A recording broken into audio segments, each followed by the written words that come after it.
swinging here. Hollywood has a transsexual agenda. This is beyond any real dispute. They have been putting open trannies in our faces for decades, probably since the dawn of the motion picture age.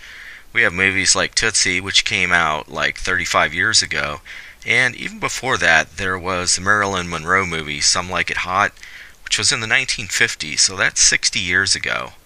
And it's no secret that nearly every major male celebrity has appeared on screen dressed in women's clothing.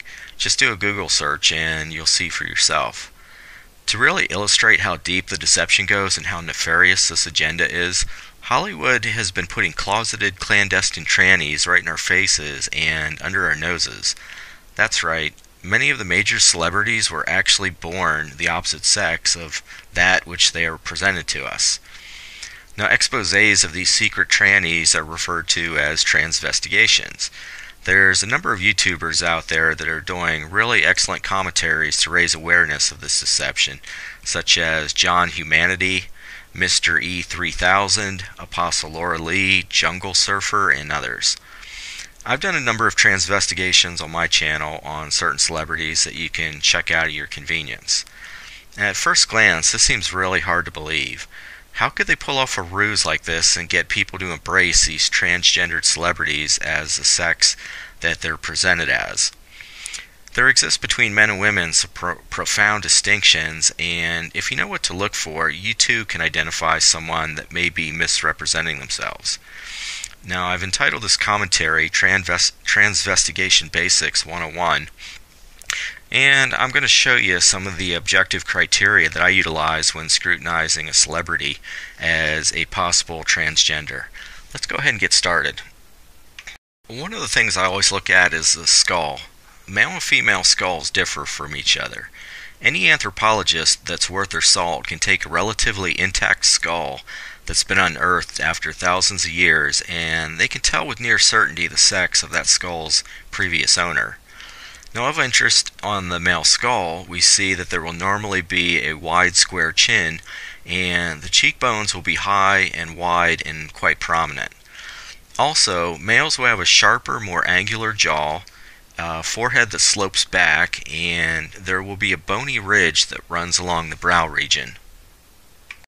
Now, a female skull will typically have a more pointed chin and less prominent cheekbones.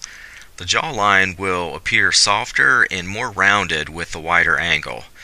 The forehead will be flatter and more vertical, with a much less pronounced or even a non-existent brow ridge. The next thing I like to look at is the skeletal structure. There's a lot of features that can be mitigated, slashed, suppressed, or enhanced through hormone administration and or cosmetic surgical procedures. However, it is nearly impossible to change the underlying skeletal structure. Specifically, I look at the shoulder structure. As you can see, women will typically have a skeletal structure that makes the shoulders more narrow and slope a bit. Women also have wider hips that help facilitate childbirth. Women will have a waist that is higher than a male, and you see natural waist indentation points on each side, about an inch or two above the belly button. Although you can't see it from the front here, there is a natural curve to the spine that differs between the sexes. A real woman will have a spinal arch that is higher than on a male's back. Okay, moving on to the male skeletal features. Male skeletal structure will typically have wider and more square shoulders. You should be able to fit 3 head widths across the shoulders.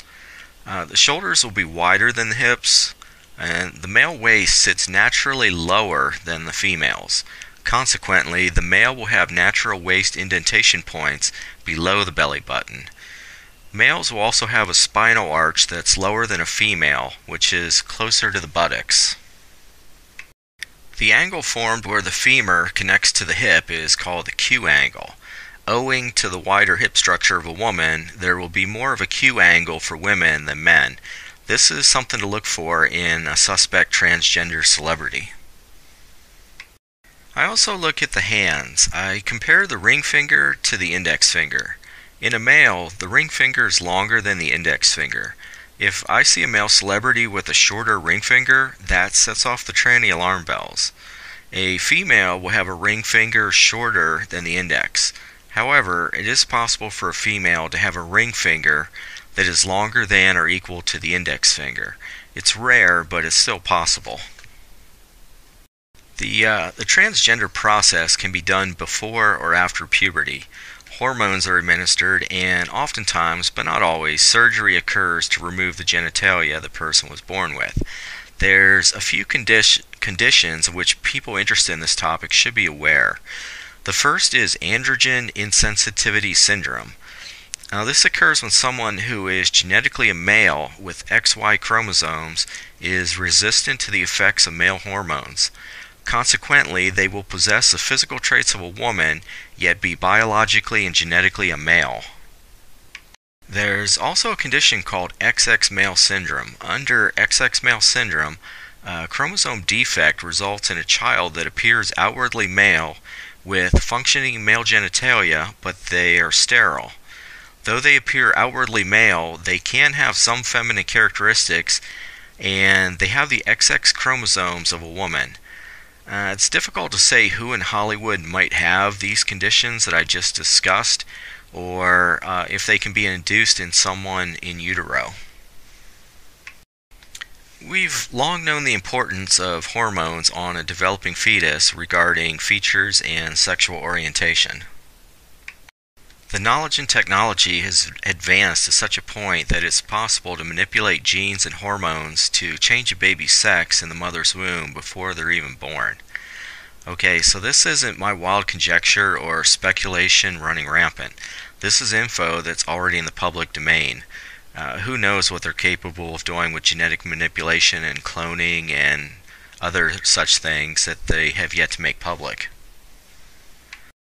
Now, you can say, well, such and such an actress can't be a man because she has kids and I've seen pictures of her pregnant. Well, you may indeed have seen pictures of your favorite actress pregnant. An actress can fake a pregnancy in a TV show or movie, so she would be more than quite capable of faking one in real life.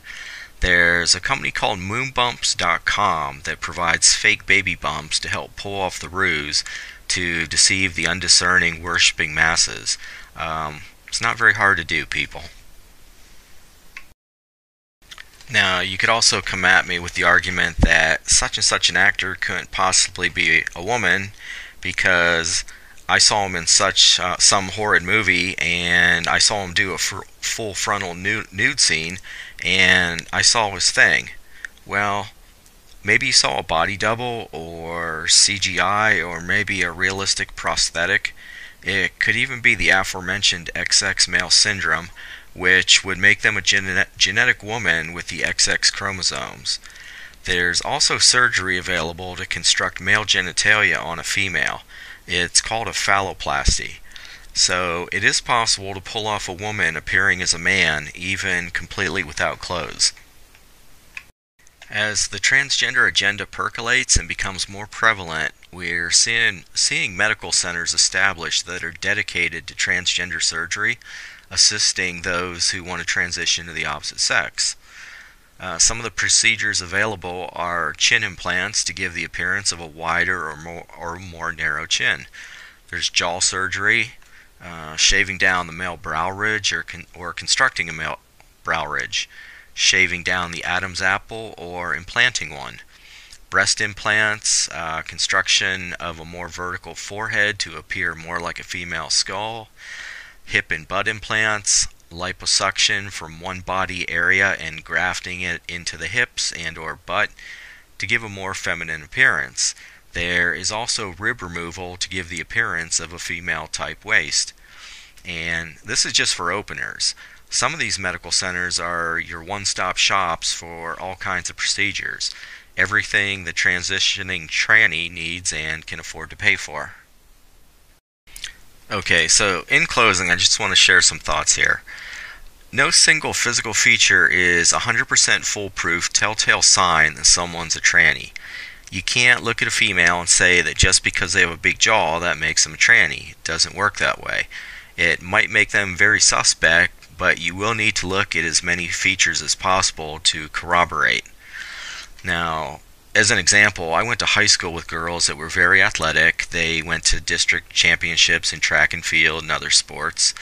They had naturally higher levels of testosterone than other females in their peer group. They had lower body fat and a more male-like jaw, but they still retained many female characteristics such as a feminine voice, the female waist indentation points, etc. And when they left high school and college, they got married and had kids. Most important, you need to be discerning on this. If you can accept that Hollywood does indeed have a transgender agenda, then you're open to the possibility that they're putting clandestine trannies out there. Even though it's getting more difficult to tell who is transgender due to the advancements in surgical procedures and hormone administration, you can pick many of them out if you know what to look for. You also will come across as more credible when trying to warn your family and friends about what Hollywood is doing. Okay, so I hope this helped explain where I'm coming from. Feel free to leave comments and questions. Stay tuned because I will have more transvestigations coming soon.